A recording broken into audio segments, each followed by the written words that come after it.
Salve! Estamos aqui, ao vivo, online, mais uma quinta-feira. Como todo mundo faz live. Sim, todo mundo faz live, é isso, a gente faz também, certo?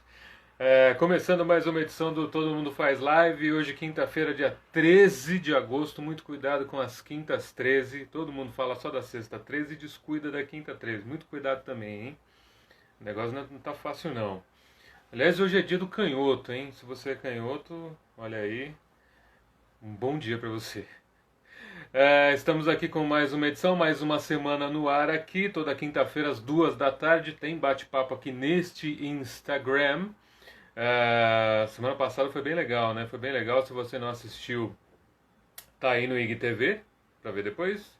E tá também no YouTube. Eu sempre subo no YouTube também, assim como esse papo aqui. Assim que acabar, já fica salvo automaticamente no IGTV. É só eu não fazer besteira, é só eu salvar direito. E também depois eu baixo e subo no YouTube também, porque às vezes, né, a pessoa não quer ficar olhando no celular assim e tal. Aí vê no computador, vê na TV, vê em outros dispositivos eletrônicos, ok? Hoje eu converso aqui com duas pessoas. Pô, o Ricardo Scott já está aí na área, já vou pescar com o seu Pop Fantasma. E na sequência, Melvin Santana, ele que é músico, guitarrista, é da banda Bug Night do Mano Brown, já foi dos Opalas, tem uma carreira bem legal, a gente vai falar aí sobre a trajetória dele, certo? Então vamos puxar já aqui, já temos aqui Pop Fantasma. Cris Fuscaldo aí também. Cris, tudo bem? E aí? Muito legal, eu sempre acompanho a Cris aí também. Thunderbird entrando aí, fala Thunder que já esteve aqui conosco, tá lá no YouTube ou aqui no IGTV também para você assistir aí o papo com o Luiz Thunderbird, muito legal. Fala, Scott! E aí, Marcos, tudo bem, cara? Obrigado pelo convite. Tudo Pô, certinho? maravilha, maravilha. Tamo aí, paz em meio ao caos, como diz a canção do RZO, né? Tamo aí É, na área, né? vamos tentando. E você, enfim, como é que você tá no meio dessa loucura? Você tá conseguindo se manter em casa diretão mesmo? Como é que tá aí? Eu estou conseguindo me manter em casa. Em primeiro lugar, boa tarde para todo mundo que está vendo. Eu trabalho no Jornal Dia, aqui no Rio de Janeiro. E, assim, a gente está em casa, está de home office, né? Por tempo determinado, talvez até o ano que vem, de repente, né? Pelo menos a turma que trabalha no fechamento, na edição, né? Porque tem uns repórteres também que estão fazendo Uhum. matéria, uns estão fazendo matéria, né? Mas isso é muito escalonado e tudo, né? E a galera que fecha o jornal, por enquanto, está trabalhando de maneira remota.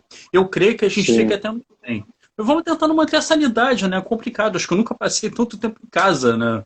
Na minha vida. Acho que eu e todo mundo, né? Acho que mesmo o cara total. mais caseiro, assim, nunca ficou tanto tempo sem ir no armazém fazer uma compra e tudo. A gente aqui pede comida, pede até comida do armazém e tudo. Então, não sair de casa está sendo fácil para a gente, né? Eu moro com Sim. duas pessoas que estão em grupo de risco. Eu moro com meu pai, moro com uma tia minha também, né? E a gente se ajuda, né? Eles também não saem de casa e está sendo mais fácil por isso. Total, total. Você falou essa questão do repórter, principalmente, né? Eu estava conversando esses dias com um grande amigo que é um reportaço desses de rua mesmo, né? De ir no meio da Cracolândia, buscar história, e para ele tá difícil, né? Porque, né, como é que você vai sair por aí, né, para caçar história? Fica complicado o trabalho até nesse sentido também, né? Fica arriscado. É assim, essa galera que tá indo pra rua, eu vejo como heróis, tá? Eu, enfim, já fiz coisas arriscadas, todo mundo na vida em algum momento se arriscou um pouco, né? Já subi morro, já cobri o PP, essas coisas, né? Mas é engraçado, cara, com uma coisa que eu penso assim, quando você está cobrindo, por exemplo, uma ação policial no morro, né? Em algum lugar assim que você sabe que pode ter um tiroteio, pode ter alguma coisa assim. Eu não sou o cara mais experiente nisso, mas de certa forma você presta um pouco de atenção no que as pessoas mais experientes que você estão fazendo, né? Fica muito de olho no motorista, fica muito de olho no fotógrafo, que eles têm uma coisa mais rueira, que de repente o cara está lá só fazendo matéria por telefone na redação, ele não tem, né? E com o coronavírus, você não sabe de onde veio o tiro, você não sabe o que vai acontecer. Então acaba sendo muito arriscado, né? Eu ouvi até algumas pessoas comentando que, mas o repórter não sobe um morro para, por exemplo, ver uma ocupação policial, ou vai numa comunidade, ou enfim, aí pode ter algum risco ali. Enfim, eu acho que o risco está em tudo quanto é lugar. Também não vamos chegar e falar, porque a comunidade, a favela é isso. Ainda mais eu que moro no Rio, né, em Niterói, né, que é próximo do Rio, a gente sabe o quanto o Rio é um lugar arriscado, que tem, sabe, às vezes você está num lugar calmo e começa um tiroteio, sabe, acontece isso. Já aconteceu com amigos Uhum. meus, né? Mas o problema é que você cobrindo coisas no meio dessa pandemia, você não sabe o que pode acontecer, né? Você não sabe aonde está o perigo, né? Por mais que você se informe, né? Sim, sim, exatamente. Tinha meio que E. construído a história dele, né? Oi, cortou, não entendi, desculpa.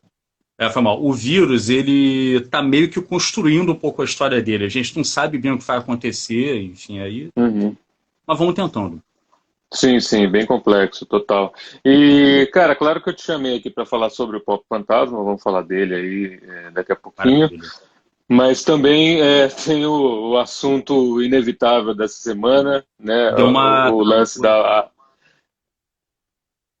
Ué, tá, a conexão hoje, deixa eu ver se estou no 4G direitinho aqui. Deixa eu ver aqui, tá tudo certo. Vamos lá. Tá dando uma picotadinha. Melhorou agora ou não? Melhorou, melhorou. Tá Boa. bom aí? Tá. Tá legal, tá legal. Tinha dado uma picotadinha. Mas é assim, só dando aquela resumida geral mesmo para jogar para você, para quem, né, tá chegando agora, vai acompanhar depois, né? Enfim, rolou a live do Caetano. Live, porra, linda, né? Sensível, tal. Pelo menos eu gostei muito. Foi até, né, de certa forma emocionante em alguns momentos. E aí, eis que Moreno Veloso pega o tal do prato e faca para usar como instrumento musical, um instrumento que, enfim, a história já está contada aí por muita gente que fez posts aí, inclusive um post muito legal do mestre da Lua, que é aqui de São Paulo, percussionista da Elza Soares. Ele gravou percussão para Edith do Prato, ele que é o percussionista do disco, do único disco que ela tem. E aí, enfim, além do erro, né, desse erro original de chamar o instrumento de cômico, de inusitado, eu vi também muitos erros na repercussão disso, foi uma bola de neve e está sendo ainda. Então eu queria, fica até meio difícil fazer uma pergunta muito objetiva, eu quero saber a sua visão no geral sobre isso, porque é muito complexo, realmente, né? Cara, eu acho que assim, eu vi todas as primeiras. O primeiro que eu tinha visto a matéria da Rolling Stone, antes de rolar essa polêmica toda, e eu já achei muito esquisito, né? Porque o Moreno, independentemente de você conhecer a música da Bahia, de você conhecer sons afro-baianos, afro-brasileiros e tudo mais, tem o Araçá Azul, que é um momento inesquecível da carreira do Caetano, que já tem a Edith do Prato tocando, né? Logo na música de abertura, ela cantando e tocando e tudo. E o Moreno Veloso ele já usava prato em shows, assim. Se não me engano, eu vi ele tocando com a Adriana Calcanhoto uma vez. Foi na abertura de um show gringo, que eu não vou me lembrar qual é, no Circo Voador, ele tocou com a Adriana Calcanhoto. Era ele, o Domênico, acho que o Cassim também estava nessa, se não me engano. E ele Uhum. usou prato, né? Então já uma coisa que é comum a ele, o Caetano até lembrou que a Dona Cano, mãe do Caetano e da Bethânia, tocava, ensinou ele a tocar, provavelmente ela ensinou o Moreno também a tocar e tudo mais. Eu acho que, assim, independentemente de você conhecer as raízes da coisa, a música popular mais recente já tem isso. Eu me lembro que os Titãs, quando lançaram o Oblast Blonde, alguém comparou o Oblast Blonde ao Araçá Azul. Aí eu não me lembro se foi o Branco Melo, o Arnaldo Antunes, falaram, pois é, tem até a ver um pouco a questão do mal de bactéria com o Edith. Então já é um tema que vem sendo falado na história da música brasileira, independentemente de você conhecer, ter ido à Bahia ou ser um cara que conhece a influência afro na música brasileira, ou a história do samba, da Tia Ciata e tudo. Então é um tema que é fácil de pescar, assim, acho que chocou um pouco por isso. Eu mesmo não tinha tanta noção assim dessa coisa do prato e faca, mas eu tinha referência na cabeça do Caetano e do Moreno, então não seria um erro que de repente eu cometeria e tudo mais, acho que outros repórteres também não cometeriam. Eu particularmente acho que independentemente do texto ter tido esse erro, quem cometeu o erro e quem editou o erro já ouviu demais. Tá? O Pedro Só até comentou hoje no Twitter, ele botou que não, é preciso ter um pouco de empatia também. Eu entendo o que o Pedro falou, acho que a gente tem que entender também que por piores que sejam os erros que a gente comete, todo mundo comete erros, sabe? É, beleza, você pode pensar, ah, como é que o cara não conhecia o Caetano Veloso, o Araçá Azul, o Prato, não sei o quê. Ah, tudo bem, beleza. Acho que ele já ouviu o que tinha que ouvir. Deixa essa história pra lá. Não vamos pegar, por exemplo, um cara que talvez seja até um estagiário ou uma estagiária, né? E marcar o cara por um erro desses, né? O texto até não foi assinado, inclusive. O Pedro Uhum. comentou uma coisa com a qual eu concordo, né? A live do Caetano, o Pedro Soria comentou isso, a live do Caetano Veloso é talvez o evento cultural mais importante do ano, porque ela foi muito aguardada. Entendeu? É, Sim. ela já havia uma expectativa de live do Caetano antes dela acontecer, por causa da Paula Ving, das coisas que ela publicava no Instagram e tudo mais. Então já havia essa expectativa. Então, assim, de qualquer maneira, eu acho que já é errado você botar alguém que não vai assinar um texto, que de repente é um estagiário, ou está pegando trechos daquilo ali que ele viu no Twitter ou em algum outro Uhum. lugar, para escrever um texto sobre aquilo que ele não vai poder assinar. Entendeu? Eu me lembro que uma vez, por exemplo, eu cobri para. Faz bastante tempo, até o saudoso, falecido Paulo Cavalcante me botou nessa. Ele me botou para cobrir os Rolling Stones, né, um show que eles vieram para cá. Rolling Stones na Rolling Stone, entendeu? É, assim, na época foi um negócio até pequeno. Eu só fui lá, vi o show, fiz uma resenha, mandei de madrugada, eles publicaram. Mas, cara, foi um negócio da maior importância. Imagina, eu tô ali cobrindo os Rolling Stones para Rolling Stone.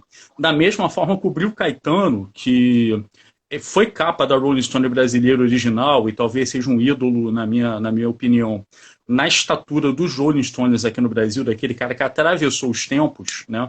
Então, acho que deveria ter sido um texto que deveria ter sido tratado com mais importância, né? Ter a assinatura de algum crítico, sabe? Mesmo que seja um crítico que não conheça bem o que está conhecendo, o que está vendo, e de repente vai ter que aprender aquilo. Eu acho que isso já foi uma bobeada, mas essa questão do texto, de falar do prato e faca como sendo uma coisa inusitada e tudo mais, foi um erro, mas eu acho que é o tipo da coisa que já deixa lá, entendeu? Deixa a coisa em paz, porque a pessoa já ouviu muito, entendeu? Acho que não Uhum. precisa nem chegar mais a tanto, assim. Sim, sim. E eu sei que num dos posts, dos 1.000 posts aí que fizeram, eu me vi, assim, meio que, entre aspas, obrigado a fazer também o papel de advogado do diabo, lembrando das condições de trabalho que o jornalismo tem atualmente. E eu dou um exemplo pessoal, sem problema nenhum. Fui editor da Billboard durante 3 anos e meio, 4 anos quase. Eu lembro. Durante meses, muitos meses, eu toquei o site. Você imagina, um site inteiro que fala sobre música pop. Eu fiz esse trabalho com 2 pessoas, eu e uma repórter, só. Em nenhum momento houve verba para contratar a freela, não, não houve. Você tem 2 pessoas para cobrir música, ponto, né? Então, a gente tem que ver também por esse lado. As pessoas, às vezes, muitas vezes parece que as pessoas guardam um rancorzinho, assim, que esperam só um erro para ir lá e dar porrada.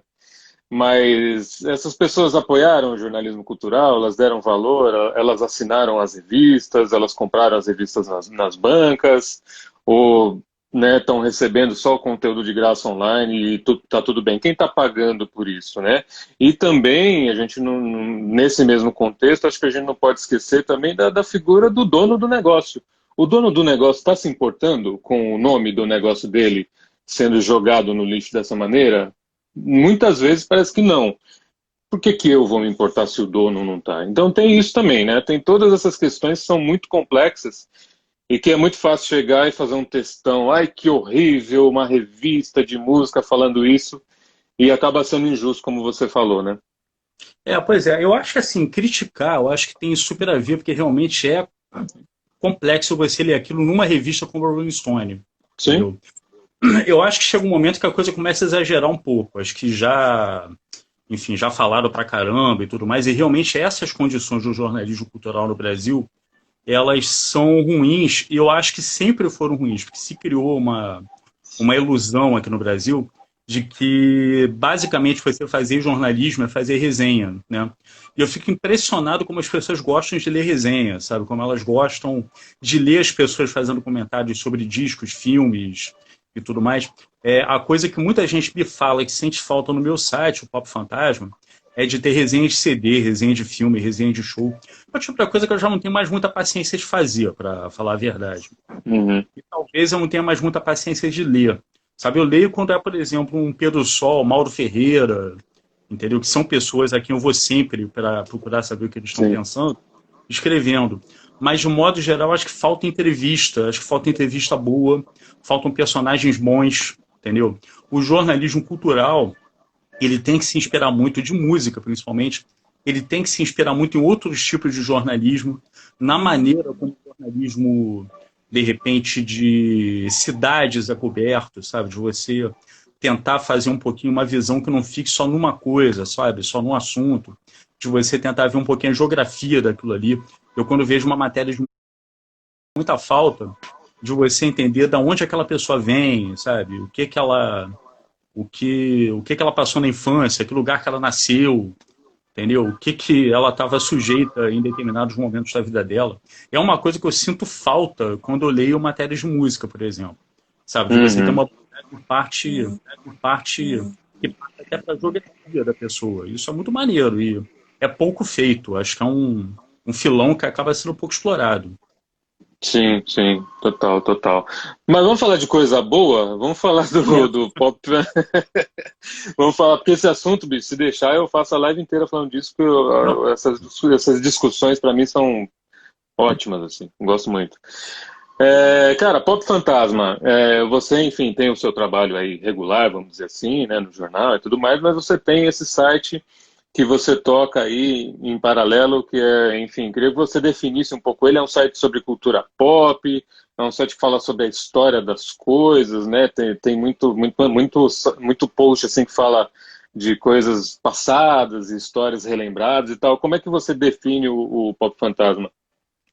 cara, eu vou te falar que é uma definição complicada, porque volta e meia, quando eu falo que é um site de cultura pop, as pessoas têm na cabeça aquela coisa da cultura nerd, de você falar de Hum, Guerra nas Estrelas, falar, enfim, de super-heróis, que é uma área até que não é muito a minha, para falar a verdade. tá. É uma área mais, por exemplo, para o Pablo Peixoto, do Quatro Coisas, né?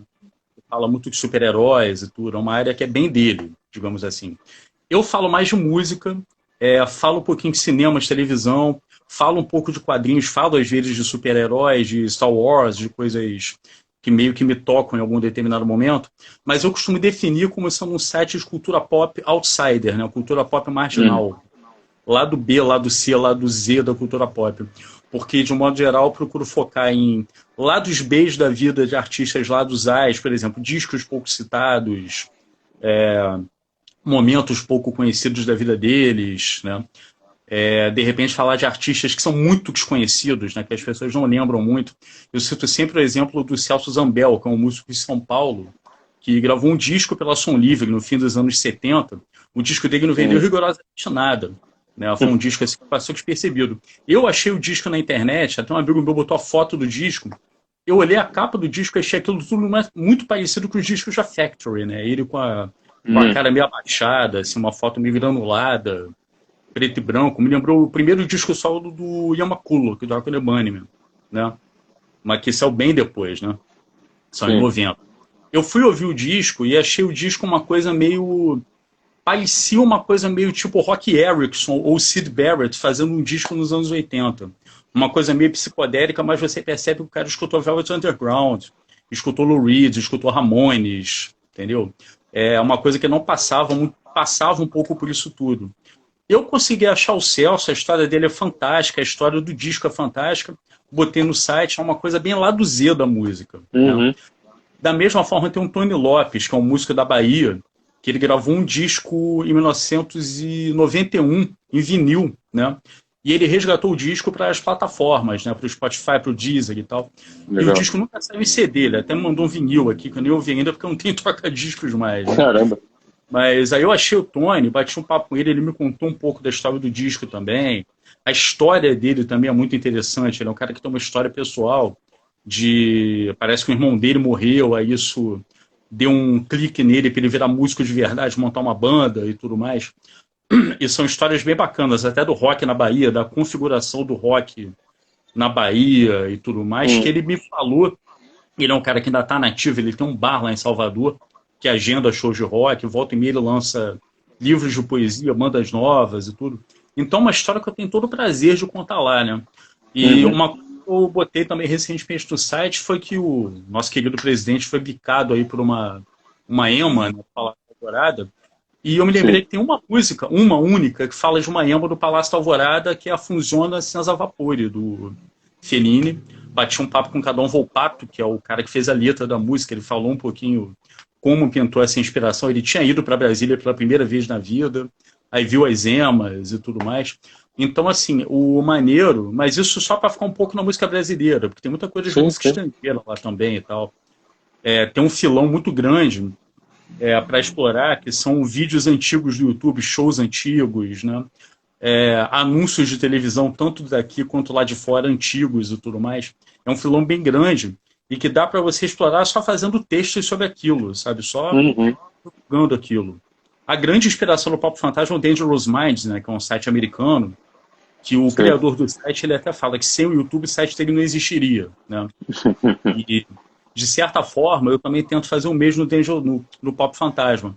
É uma curadoria de conteúdo, mas ao mesmo tempo que tem curadoria, porque hoje em dia essa questão de curadoria de conteúdo virou um tema muito forte para todos os sites, né? Você vê Sim. que eu acho que praticamente todos os sites que tem hoje de cultura pop, todos, alguns, assim, eles têm aquele momentinho em que eles vão lá e pegam matéria de fora, pegam vídeos que tem no YouTube e tudo mais, mas eu procuro aliar isso à criação de todo um contexto para explicar aquilo, né? Uhum.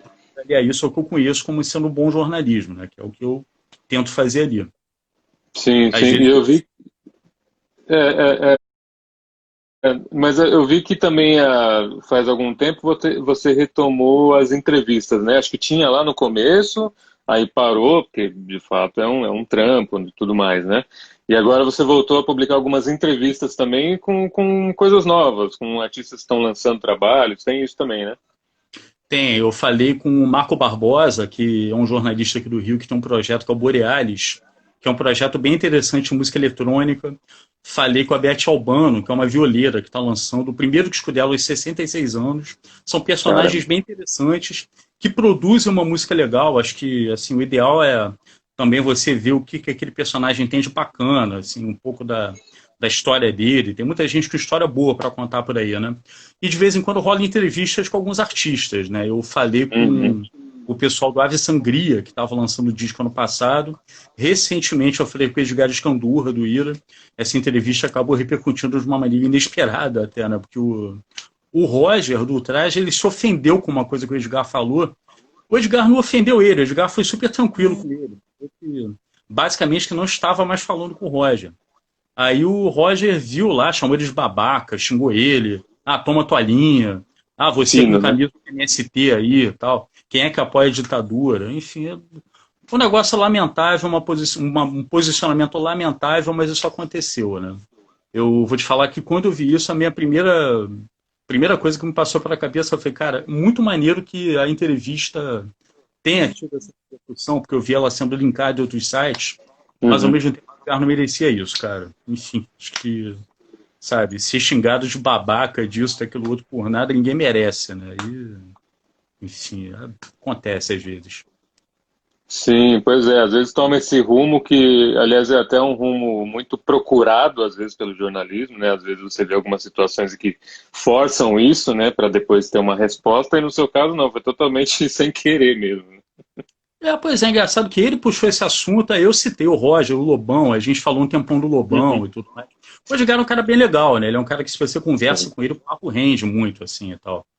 E ele é um cara que não tem, aparentemente, às vezes que eu entrevistei ele, não tenho, não sou amigo do Edgar, mas ele me parece ser um cara que quando você fala com ele, quem tá ali é ele, não é o rockstar, não é o cara, sabe, guitarrista do Ira, sabe? Ele é um cara que tem uma noção de que aquilo ali é um trabalho, digamos assim, Uhum. não é uma coisa, digamos, fora do comum, né? O papo rendeu, foi para esse lado, né? Eu acabei aproveitando porque era um tema que me interessava. Depois eu descobri que ele já tinha falado disso até numa entrevista para o Thunderbird, naquele podcast que o Thunderbird tinha Sim. ou tem, não sei, que ele agora tem um canal de vídeo, não sei se ele mantém um podcast. Depois eu estava vendo isso, acabei descobrindo. Agora, enfim, é aquilo que eu te falei, cara, que bom que a entrevista foi repercutida, acho que muita gente pôde conhecer o site. Eu vi a diferença no Analytics, né? Deu uma aumentada boa, mas é uma pena que argumentos sejam devolvidos com insultos. Acho que Sim, sim. qualquer pessoa que tem um mínimo de educação, quando vê isso, morre um pouquinho por dentro. Claro, total. E falando do Skandur, que é um baita guitarrista, você tem um livro, né, junto com o Leandro Souto-Maior, que fala sobre os guitarristas brasileiros, né, os heróis da guitarra brasileira. Eu queria retomar um pouquinho isso, que a gente já está indo para o final. Esse livro já tem alguns anos, né? Ele está em catálogo ainda, dá para achar, né? Ele está em catálogo, você acha, desde na própria Vitalia até gente vendendo lá no estante virtual e tudo. Eu não tinha vendo muito ele nas livrarias. É engraçado até você falar isso, porque até uns 4 anos atrás, em 2014, né? Até uns 3 anos atrás, mais ou menos, eu via muito ele nas livrarias. Eu lembro que um amigo meu uma vez me levou numa livraria para ele comprar o livro e autografar na frente dele. Isso foi na Livraria Cultura, foi em 2017, por aí mais ou menos, 2018, acho que foi isso mais ou menos. Agora, esse livro, cara, foi um grande, assim, foi uma ideia do Leandro, né? Ele que sonhava em fazer um livro sobre guitarristas brasileiros e tal.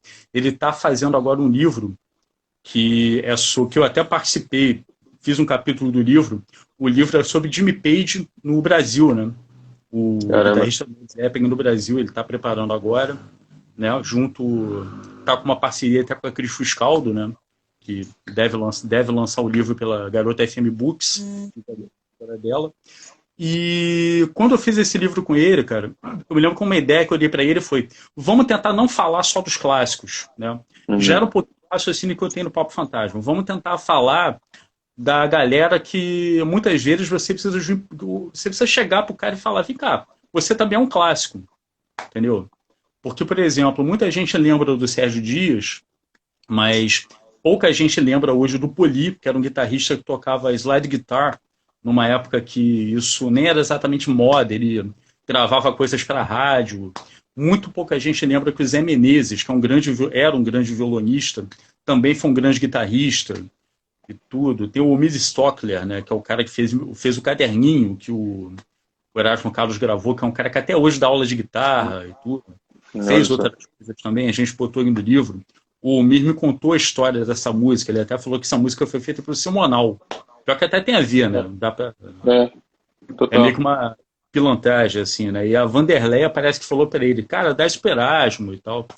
Então foi muito bom ter feito, cara, porque eu pude botar pude botar pessoas que não estavam necessariamente na roda dentro dessa roda dos clássicos, né? E o livro está aí até hoje, né? Tem entrevistas exclusivas, algumas fotos exclusivas, editores Mons Vitale, quem quiser dar uma olhada. Boa, legal. E voltando também mais para o Pop Fantasma, eu vi lá que, eu não sei se foi um post de hoje ou de ontem, sobre o Goulart de Andrade, né, que você resgatou. Isso.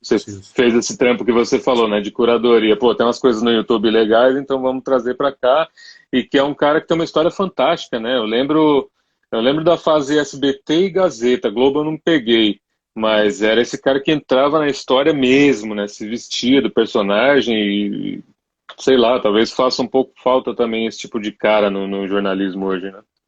Cara, tem um vídeo do Goulart de Andrade que vale por, assim, eu acho engraçado que ele era um jornalista que ele valia por um comediante, né?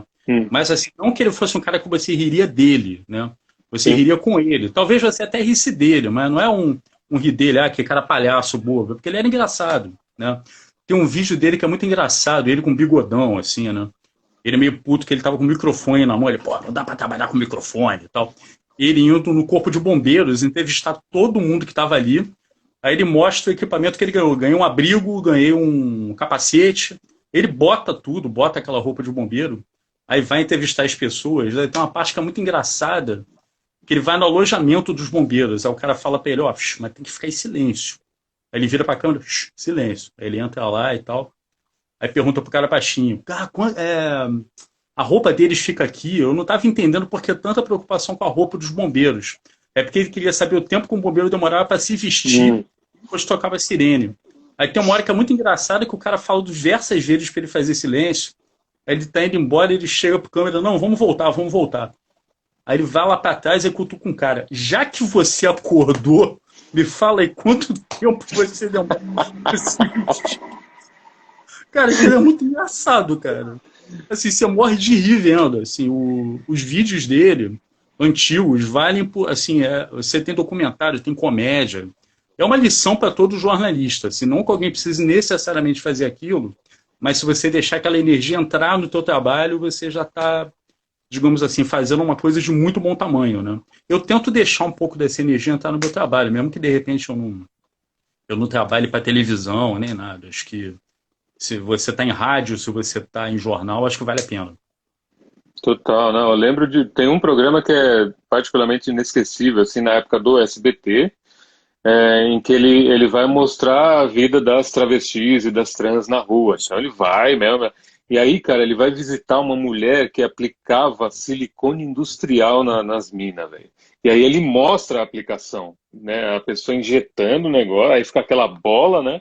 E a pessoa É, ia moldando com a mão, velho. Que, cara, as pessoas sobreviveram aos anos 80, né? Dessa maneira. É muito doido, né? é Muito verdade. doido.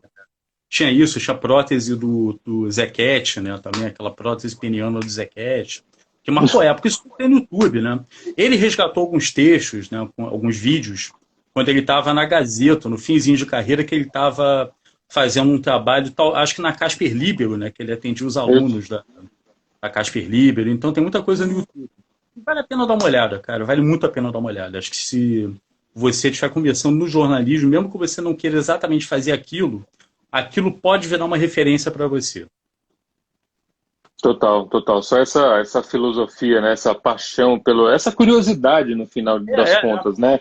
Eu tive muita sorte, eu dei o exemplo no começo do papo do lance da Billboard, mas eu tive muita sorte de, mesmo eu trabalhando em 2 pessoas ou em 4 quando eu cheguei, de encontrar lá gente muito inteligente e gente muito curiosa. Então, eu não tive esses problemas, puta, que erro horrível. Não, não, se tinha erro, veio para mim offline, corrigimos, conversamos e foi para o ar da forma correta. Então, a curiosidade, né, e essa coisa de fazer o trampo do dia a dia de uma maneira assim, não digo burocrática, passando por etapas e tal, mas pelo menos dessa maneira curiosa e inteligente, né? Isso aí que vai diminuir o número de erros, sei lá o quê, né? Exato. Você sempre se perguntar por quê, né?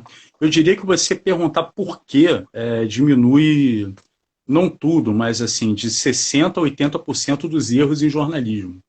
Entendeu? Uhum. Se você conseguir perguntar por quê, se você. Peraí, o que você está fazendo aqui? Pô, isso está esquisito. Enfim, o próprio Geneton Moraes Neto, né, que foi um grande documentarista, trabalhou na Globo, no Fantástico e tal, ele sempre falava para a gente. Como é que ele falava? Para a gente rezar para Nossa Senhora do Perpétuo Espanto, né? Então, acho que você tem sempre que se espantar com as coisas, né? Olhar, peraí, o que você está fazendo aí? É sempre se perguntar, né? Acho que a principal função de um jornalista, mais até do que escrever, é fazer perguntas. Então, se É, pergunte, né? Acho que é isso. total, total. Bicho, muito obrigado por ter Eu que topado aí agradeço. a Valeu mesmo. participação, o papo. Estamos aí sempre trocando ideias aí online. Tô com saudade do Rio. Quando eu for novamente daqui a algum tempo, não sei quanto, não sei quando, eu te dou aquele toque pra gente se ver novamente. Beleza, vamos Beleza? nessa. Vou te ver. Quando for a São Paulo Abração. também, vamos ver aí. Mas valeu, cara. Obrigadão, meu. Até a próxima. Obrigado. Agora, como é que sai daqui? É só apertar o X.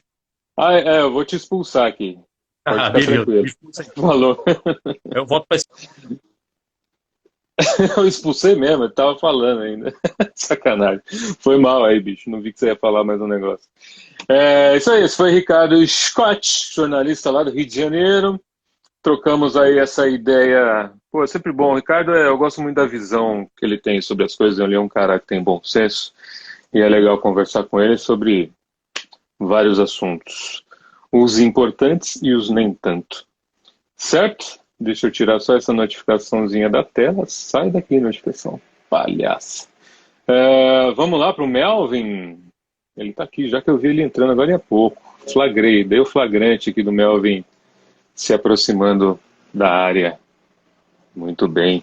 Agora está passando um helicóptero aqui para ajudar no áudio. o áudio ficar bacana com o helicóptero na É, cabeça. Fala, salve, e aí, salve. Melvin? Tudo bom, Tudo bem? Marco? Como é que você tá aqui? Tranquilo, Tranquilão, bicho. tranquilidade. Quanto tempo, bicho? Faz tempo, né? A última Quanto vez. tempo? É, Diga aí, diga aí. não, eu ia falar que eu só te vejo nos palcos do Bug Night agora, só ali, né? Eu me lembro que a última vez que a gente se falou, a mais recente, foi na festa da Golden, é isso? Lá no Centro Cultural Rio Verde, Que é verdade, pode né? crer. Que a gente bateu um papo assim, Grande, foi a última vez. grande Rio Verde. E aí, bicho, me diz aí primeiro pra gente começar esse papo, como é que estamos aí de quarentena? Tá conseguindo ficar em casa, não tá? Como é que tá essa loucura aí? Cara, nos primeiros períodos, né, nos primeiros meses, eu fiquei bem recluso, recluso à risca, né? Tipo aquela de. Era pra gente difícil ir moro numa casa, né? Que bate sol, que dá pra ver as pessoas na rua, isso ameniza um Me pouco, ajuda. Pô. mas estava bem resistente a sair, assim, dificilmente ia na padaria. Aí com o apertar das ferraduras, né, não tem jeito, a gente acaba cedendo um pouco. Eu tenho família próxima, mas estou bem dentro de casa também, porque meu filho está para nascer, então tive a Hum. positividade e a bênção de poder estar dentro de casa com menos noia, mas a abstinência da street aí foi foda, foi puxado. É difícil, né? Ainda mais pra você como músico, né? Que não tô nem falando da coisa do viver disso, né? Que é outra Sim. complicação. Mas de sair mesmo, né? De repente ir para um show para encontrar os amigos músicos, né? Tudo isso, hein? Tem, uma, é, Total. tem um lance louco, né? Que muita gente até, né, aprofundando de cada assunto, mas muita gente fala assim, pergunta, né? Qual é o meu processo de produção, de composição, enfim. E a rua faz parte da minha vida, né? Todo o meu processo de aprendizado, mesmo frequentando a academia, mesmo tendo ciclos, né, pontuais de gêneros artísticos, a rua ela dialoga diretamente com o meu processo de absorção, meu processo de concepção. Eu observo muito, né, na rua o tempo todo. E aí tem que ficar só com a produção imaginária, né, com o ócio criativo e imaginário, puta, isso foi um tapão no cérebro, assim, mas é mais uma forma da gente processar as coisas. A solidão e a internação também faz parte do músico, né? A gente é Hum. preparado dessa forma também. Não, total. Cara, você tem aí o seu primeiro disco solo, né? Que é o Abre Alas 2018, né? Já tem aí Uhum, 2 anos praticamente. exato, isso aí. É, eu queria saber de você o seguinte, como é que foi assim, primeiro, como já tem 2 anos, né? Qual que é a avaliação que você faz desse primeiro disco solo, realmente, né? Como é que foi lançar, a experiência, o que que você acabou já colhendo de frutos em cima disso? E também até em relação ao repertório, porque você é um cara que tem uma estrada, você tem aí vários anos de palco e de vida artística e tal.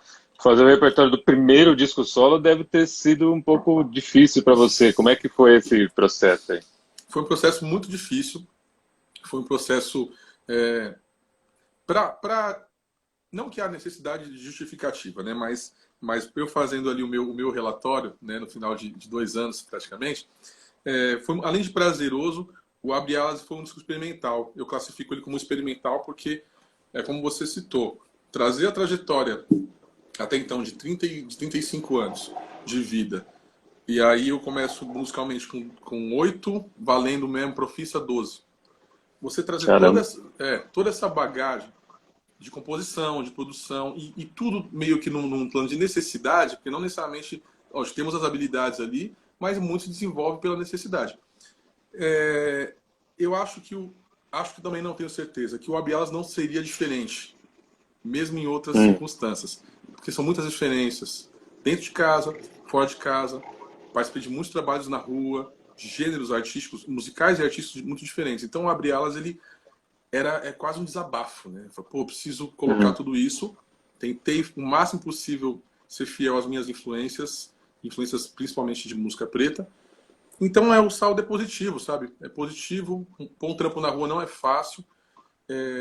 Entender o mercado. E mais uma vez eu resolvi fazer um trabalho, e no caso foi o trabalho solo que eu abri elas, fazer esse trabalho, efetuar esse trabalho num plano de mudança, quando o mundo também já estava pré-transitando, sempre transitando, né, sempre girando, mas num plano de mudança que a gente não sabia, eu também não estava preparado para isso. Então, entender que eu tive a oportunidade de fazer e falar certas coisas sem sofrer altas represálias, a gente sofre de outras formas, mas sem sofrer altas represálias, tanto do mercado musical, tanto da plataforma política, isso me deixa tranquilo. E, enfim, fui leal ao que eu já vinha buscando. Saldo positivo. Total. E, bom, você falou aí, começou valendo aos 12 anos, né? Como é que é essa história aí?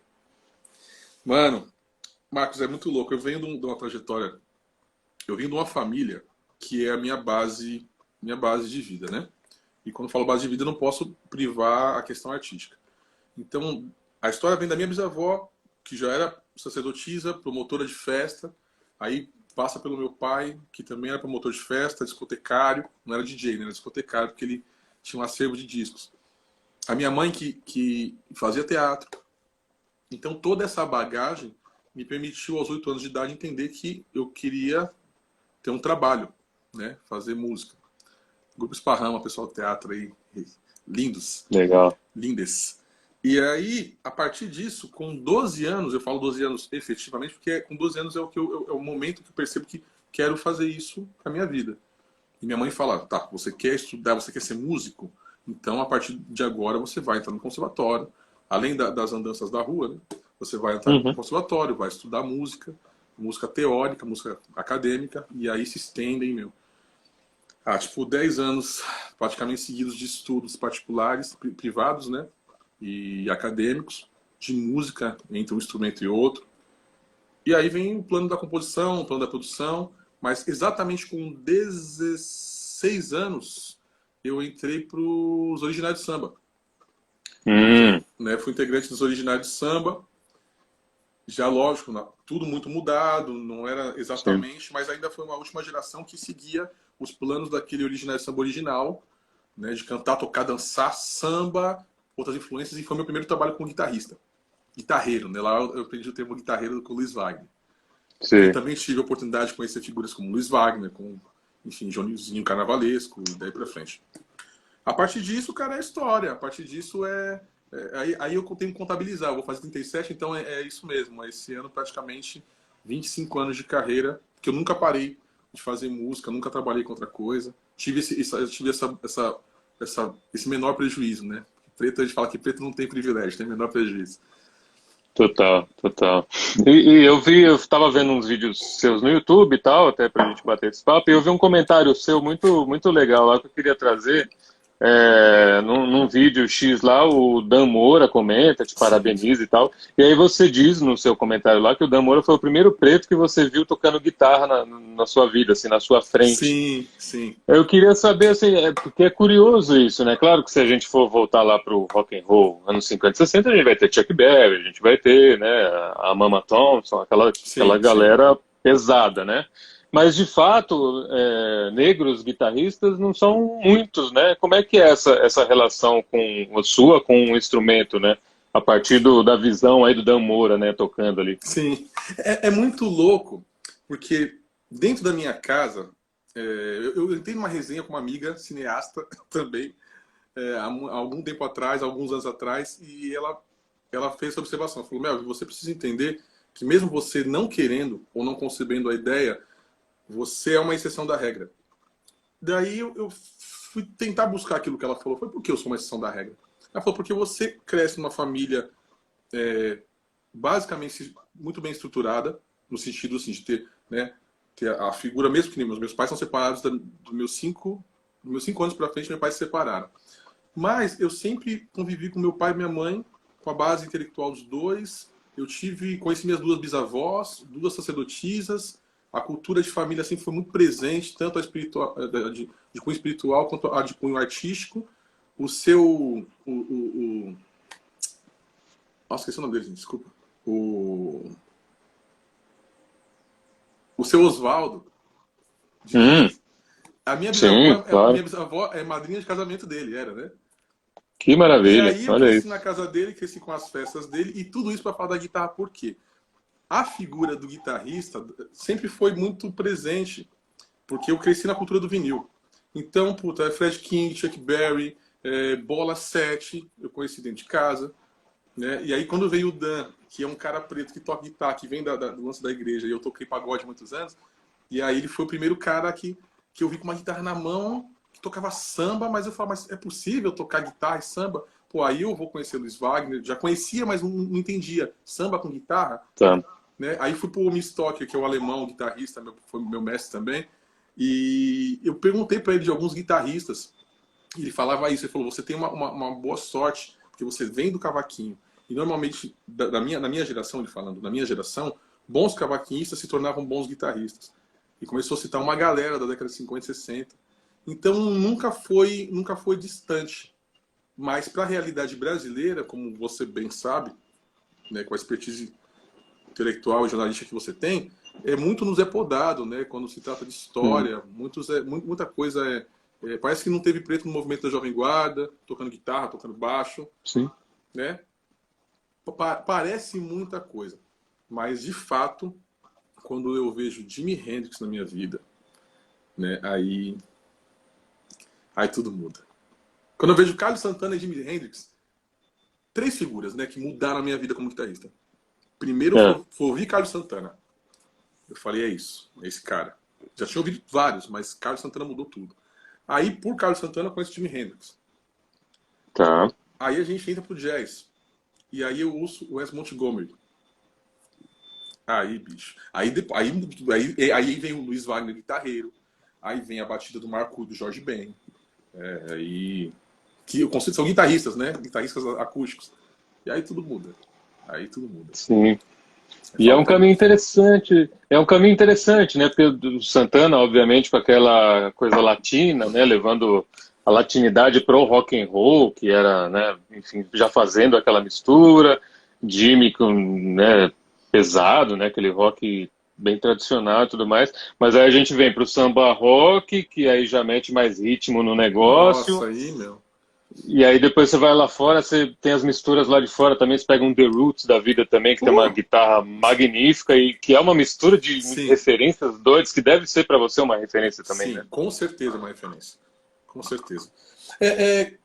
Volto a passar no quesito Abre Alas, no disco Abre Alas, porque muita gente fala da coisa das referências, né? Você citou as referências. As referências são diversas. E aí eu estudei muitos anos da minha vida música erudita. Né, música clássica, né, eurocêntrica, música erudita. E óbvio que tem figuras geniais ali. Não dá pra gente também ser ignorante e mesmo tendo um ativismo, uma questão racial, ou etno-racial, político-racial, não dá pra ir relevar essas grandes figuras. Lógico que quando eu ouço um Johann Sebastian Bach, eu falo, pô, esse cara é o gênio do pop, mano. É o cara que criou as estruturas todas, né? Mas a gente no Brasil, eu falo a gente no Brasil porque convivendo com outros amigos, outras pessoas de outros países, as pessoas são muito fundamentadas nas suas culturas, mesmo conhecendo a música diversa, a música pluriversa, né? Mas as pessoas valorizam muito a música da sua terra. E aí fica aparecendo, por exemplo, que aqui a gente não tem música própria. Pô, você fala de Carlos Santana, mas eu ouço a música originária ali, né? Do mesmo jeito que ele busca isso, a música xamânica, enfim, né? E aí eu comecei a olhar para os artistas mais nesse lugar da busca do fundamental, do essencial. E a gente olha para o Brasil e tem uma gama, bicho. Principalmente nesses movimentos que são tidos como como supremos, né? Vou colocar assim, né? Supremos para uma camada e que a população periférica, a população preta não faz parte desse ciclo, mas é tudo ao contrário. Né? E aí a música preta nesse lugar, a música periférica, a música dos povos originários, ela mexe comigo de um outro jeito. É difícil eu responder, mesmo a partir do Abre Alas, que música que o teu disco se enquadra? Eu falo, bicho, eu faço música. Claro. É isso. Sim. E ficar colocando muito em gavetinha também não tem como, né? Porque você mesmo se poda, né? Você fala, não, eu quero fazer um Latin Jazz agora. Aí você faz o Latin Jazz. Acabou, bicho. Né? E aí o cara chama, qual que é o fundamento vamos então falar do fundamento do jazz. O fundamento do jazz é você ser livre, você respeitar aquela música que há dentro de si, expor aquilo mesmo, né? Respeitando todos os movimentos de jazz que houveram. Sim. Tem um cara aqui no Brasil que eu sou literalmente, não tenho vergonha de falar, apaixonado e me influencia muito, né? Tem muitos gêneros que me influenciam, mas o rap faz parte da minha vida, muito.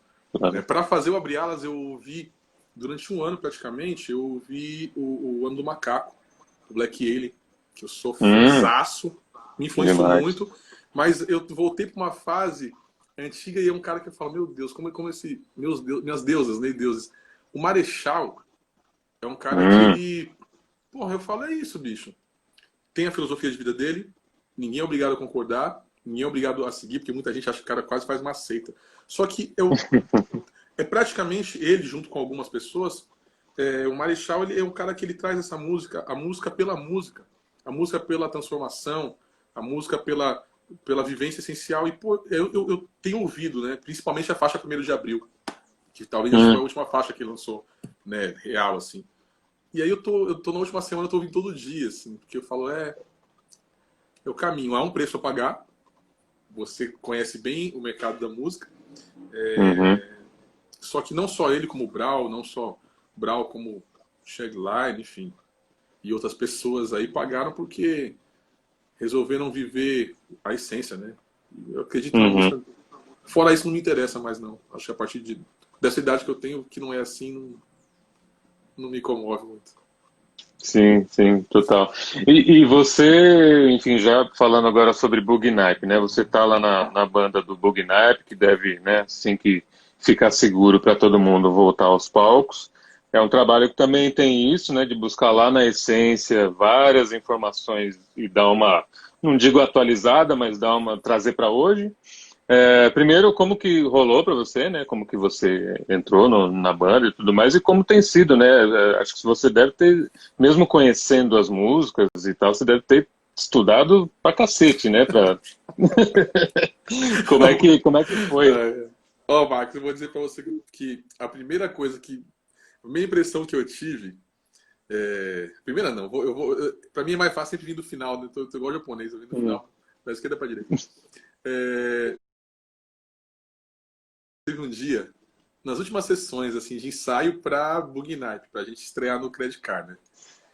E aí na sala tava quem? Tava Ed Mota, acho que tava Ed Mota, tava Ed Rock, tava o Blue lá na cabine, aí tava o Carlos da Fé, Mano, pensa, e fora, né, Brau, os caras, pensa assim, para um momento assim, pro cara de onde eu vim, e pelo que eu passei na minha vida, você parar e é tipo assim, mano, o Panteão tá na minha frente, bicho.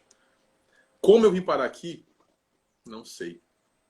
Mas eu lembro que a frase que passou na minha mente foi: tudo que eu estudei foi para estar aqui hoje, nesse momento. Foi para estar nesse lugar. E o plano anterior a isso foi o seguinte: eu já tinha decidido que eu não queria mais, não é trabalhar necessariamente com outras pessoas, mas eu gostaria só de fazer parte de projetos que fossem muito especiais. E não estava mais afim, sendo muito novo, eu já tinha passado por muita gente, por muitos lugares, acompanhando muita gente. E aí, enfim, recebi a ligação do meu primo, que é produtor também, Juliano. Ele é produtor e parceiro do Coruja. E aí ele me ligou e falou: mano, eu tô achando que vai rolar um projeto aí com o Brau, né? Da Bug Night, que é um projeto fora do Racionais. Você tá sabendo disso aí? Eu falei: não tô sabendo. Ele falou: e parece que estão querendo uma banda. Eu falei: mesmo? Aí eu tava na praia, eu falei: puta. Aí esse projeto especial, eu falei: eu tenho que fazer parte disso. Não sei como. Enfim. Adiei minhas férias, voltei de onde eu tava com a minha esposa. Aí liguei, fiz uma correria doida. Já conheci a Domênica, né, a filha do Brau, de uma peça que eu fazia, Farinha com Açúcar. E aí eu falei: Domênica, preciso falar com a tua mãe. Aí ela não entendeu, expliquei mais ou menos, falou: tá, dá um tempo. Ela falou com a Eliane. Aí eu falei: ô Eliane, eu sou o Melvin Santana, tal, dei o spoiler da pessoa. E ela falou: olha, muito legal, mas foi uma fase que o Brau tinha perdido a mãe dele, né? Acabado de perder a mãe dele. Foi bem em cima ali. Foi bem em cima. E aí ele tava recluso. Ela falou: olha, a firma precisa andar, eu preciso montar uma banda, não sei por onde começar. Eu falei: eu me ofereço para organizar junto com você a audição e, abre aspas, né? parênteses, não quer dizer que eu não passei pela audição, porque, pô, eu ajudei a organizar a audição, convoquei vários músicos, vários musicistas, e mesmo assim, ajudando a organizar a audição, junto com a Eliane, para montar a banda Bugnipe, eu passei pela audição. O Brau ali não toca, e o Brau ditando, quem acha que ele, porra, o Brau é foda, o Brau é tipo o Michael Jackson. Ele pediu guitarra ritmo com auá, guitarra ritmo sem auá, guitarra com pica-pau. Eu falei, como esse cara sabe tudo isso e não toca? Sabe, bicho, não sei explicar. E aí, passando por esse processo, uns 70% praticamente, 50% das pessoas que eu indiquei ficaram na banda até a pausa do projeto. E eu continuei ali também. E com certeza foi um projeto que mudou minha vida, me levou para outros lugares. Aí, a partir desse projeto, agora, o último projeto que eu fiz parte foi o Racionais, a Tour 30 anos. Eu acabei fazendo, entrei pra banda e fiz uns 3 shows, 4 shows, aí a coisa da pandemia parou. Cara, e aí tem uma outra coisa que é louca, né? Que muito, depois disso, obviamente, que como músico, como artista, é impossível desligar esse fato. E eu não brigo com isso, não. Tá tudo certo, eu acho maravilhoso. Só que eu tô no momento mesmo de olhar pra minha vida e falar, olha, você precisa catar agora teu pano de bunda e seguir o teu, né? Amo fazer o que eu faço, amo participar de projetos, mas eu não sei com uma pitada de sei se eu vou conseguir continuar, né? Com o Bugnipe, com Racionais, porque eu tô indo pro segundo EP agora, que é o Coriton, tá praticamente pronto, e continuo trabalhando com projetos paralelos de arranjo, produção. Mas tem um momento na vida ali, eu tenho muitas amigas, né, que são desse plano. A Tássia Reis, a própria Lued, são pessoas que eu tenho como exemplo que, mano, uma hora você tem que encarar a tua trilha ali. Porque senão você fica sempre muito dividido, né? É prazeroso pra gente que é instrumentista. Pô, você tá no palco com os 4 Racionais ali, caralho, você tá no projeto com o Farinha com Açúcar, que tinha o Kylie J ali. É demais, mas tem uma hora que você tem que fazer parte da história também, né? Pra quem quer, né? E eu tô meio nesse caminho. E entra para você também a questão do desafio, não? Essa coisa, pô, legal, o Bugnipe complexo, grande e tal, mas chega uma hora que, e aí? Precisa de um degrauzinho a mais, é isso, não?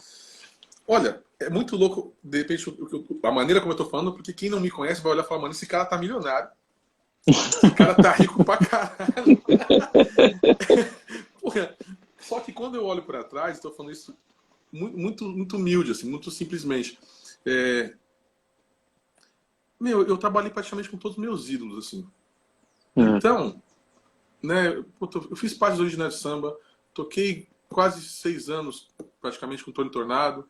Aí fui cantor dos Opalas. Aí com os Opalas toquei com Lady Zu, toquei com Gerson Gui Combo. Né, aí com a Bug, Brau, Ed, Hildon, aí, pô, fiz amizade com o Hildon. Cara, você consegue hoje ter a liberdade de pegar o telefone, ligar pro Hildon e dar risada e falar com um cara desse, cara. Eu tenho a prateleira cheia de disco e talvez isso só seria possível assim, olhando pros discos, porque são as caras que eu cresci vendo. Então hoje, com 37 anos, eu penso que os meus planos com os meus ídolos, onde eu podia chegar, eu cheguei. Né? Teve um dia, acho que talvez o último show que a gente fez no Mineirinho. Eu também nunca pensei em tocar no Mineirinho. E aí, eu ali tocando, olhando pra frente, vendo, né, 1000 pessoas, vendo os Racionais, eu falei, como artista, dentro da minha perspectiva, como artista não, como sideman, onde eu podia chegar, eu cheguei. E se tudo parar aqui hoje, eu tô feliz.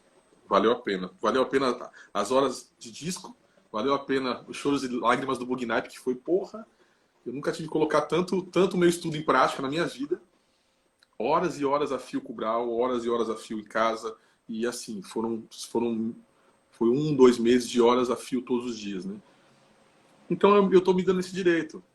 Tô me dando esse direito de olha, gente, não estou milionário de grana, mas eu tô milionário de música, tô milionário de referências. Tô vendo uma geração muito importante, né? Com artistas incríveis que estão aí, tanto que são uma geração mais nova que a minha, tanto com uma geração mais velha que a minha, mas a gente está pareado aqui. Então, entendendo, principalmente nesse momento de pandemia, a gente tem que se dar o direito das coisas. Uhum. Fica parecendo que a gente tem menos valor do que talvez a gente ache que tem, entendeu? Claro, claro. Pô, bicho, nosso tempo tá acabando aqui, temos mais 30 segundos só até o Instagram desligar na nossa cara, como sempre. Obrigado pelo papo, pô, sempre bom falar com você. E tamo aí, tamo acompanhando as correrias. Se for, acompanha também, é isso. Agradeço a oportunidade de estar contigo, agradeço a tua escrita, sempre muito pontual e muito sincera e muito sensível sobre música, arte. Agradeço, mano, mais uma vez. Obrigado pelo convite. Abração, se cuida aí, viu? Abração. Até.